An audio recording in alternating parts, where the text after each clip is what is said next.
नमस्कार भावांनो, हिंदी केसरी मैदानामध्ये आपलं सर्वांचं स्वागत आहे. जर तुम्ही आपल्या चॅनलला नवीन असाल तर चॅनलला सबस्क्राईब करून या व्हिडिओला लाईक करायला विसरू नका.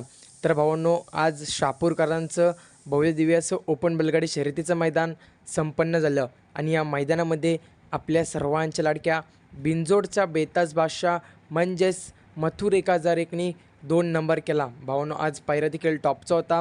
भावांनो, आज रायबासोबत पळाला आपला मथुर आणि नक्कीच चांगली जोडी पळवून 2 नंबर केला. तसाच मथुरचा भाऊ भुंगा. भावांनो, भुंगाची सेमीला हार झाली, गाडी कडेने लागली होती, गाडी सेमीला 2 नंबरला उतरली.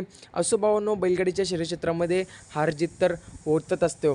तर भावांनो, आज तुम्ही कुमार रणवीर राहुलभाई पाटील अडवली कल्याण यांची मुलाखत तर नक्कीच बघली असेल.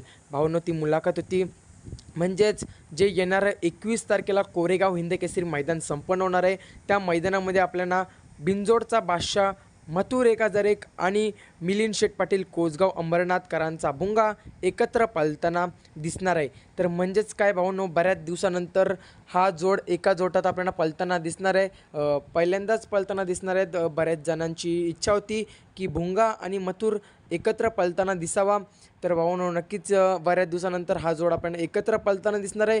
तो म्हणजे येणाऱ्या 21 तारखेला जे कोरेगाव हिंद केसरी मैदान आहे, मानाचं मैदान. भावांनो, नक्कीच या मैदानामध्ये रती मारुती पळताना दिसणार आहेत.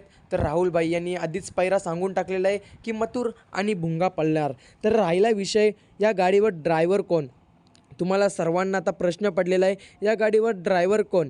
तर भावांनो, मला मिळालेल्या माहितीनुसार या गाडीवर अच्युत किंवा विठ्ठल नाना आपल्याला बसताना दिसणार आहेत.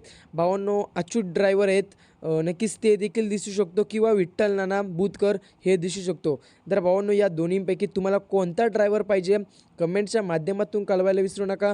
चांगला जोड लागेल आणि माझ्या माहितीनुसार विठ्ठल नानाच पाहिजे, कारण हा त्रिकूट पुन्हा एकदा आपण एकत्र बघायला मिळणार आहेत. धन्यवाद भावांनो.